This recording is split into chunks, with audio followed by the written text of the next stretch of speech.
ఫోటోగ్రాఫర్ల సమస్యలు ప్రభుత్వం దృష్టికి తీసుకెళ్తామన్నారు మంత్రి పొన్నం ప్రభాకర్. బషీర్బాగ్ ప్రెస్ క్లబ్ లో 186వ ప్రపంచ ఫోటోగ్రఫీ దినోత్సవ సందర్భంగా ఏర్పాటు చేసిన ఫోటో కాంటెస్ట్, ఫోటో ఎగ్జిబిషన్ ను ఆయన ప్రారంభించారు. తెలంగాణ ఫోటో జర్నలిస్ట్ అసోసియేషన్ ఆధ్వర్యంలో నిర్వహించిన రాష్ట్ర స్థాయి కాంటెస్ట్, ఎగ్జిబిషన్ లో ప్రతిభ కనబరిచిన ఫోటోగ్రాఫర్లను అభినందించారు. ప్రపంచ ఫోటోగ్రఫీ దినోత్సవం సందర్భంగా ఫోటోగ్రాఫర్స్ కు శుభాకాంక్షలు తెలిపారు. ఫోటోగ్రాఫర్ల సమస్యలపై సీఎం రేవంత్ రెడ్డి, మంత్రి పొంగులేటి సానుకూలంగా ఉంటారని, సమస్యలు మీడియా అకాడమీ చైర్మన్ ద్వారా ప్రభుత్వం దృష్టికి తీసుకెళ్తామని హామీ ఇచ్చారు. ఫోటోగ్రఫీ దినోత్సవం సందర్భంగా మీ అందరికీ నా శుభాకాంక్షలు. ఫోటోగ్రఫీ యొక్క కళాత్మక అంటే ఆ సందర్భాన్ని బట్టి ఎంత ఇబ్బంది అయినా ఫోటోను బంధించడం, అక్కడ ఉన్నటువంటి చిత్రాన్ని క్యాప్చర్ చేయడం అంత ఈజీ కాదు.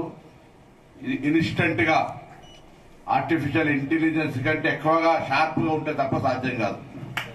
ఈరోజు నేను విద్యార్థి సంఘ నాయకుడిని, అప్పటి నుంచి మిమ్మల్ని అందరూ చూస్తా.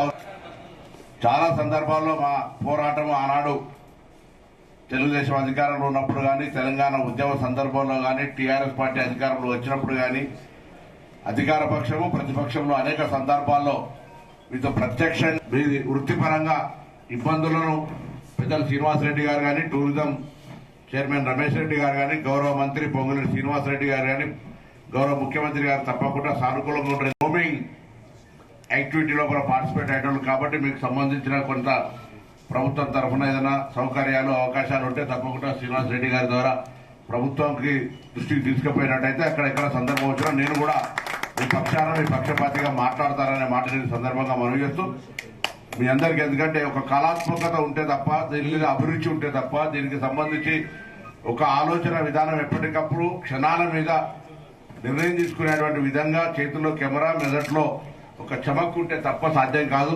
అటువంటి విధంగా ఇప్పుడు మనం చూస్తా ఉన్న చిత్రాలు చాలా చిరస్థాయిగా, ఒక ఫోటో అంటే ఒక మెమరీ.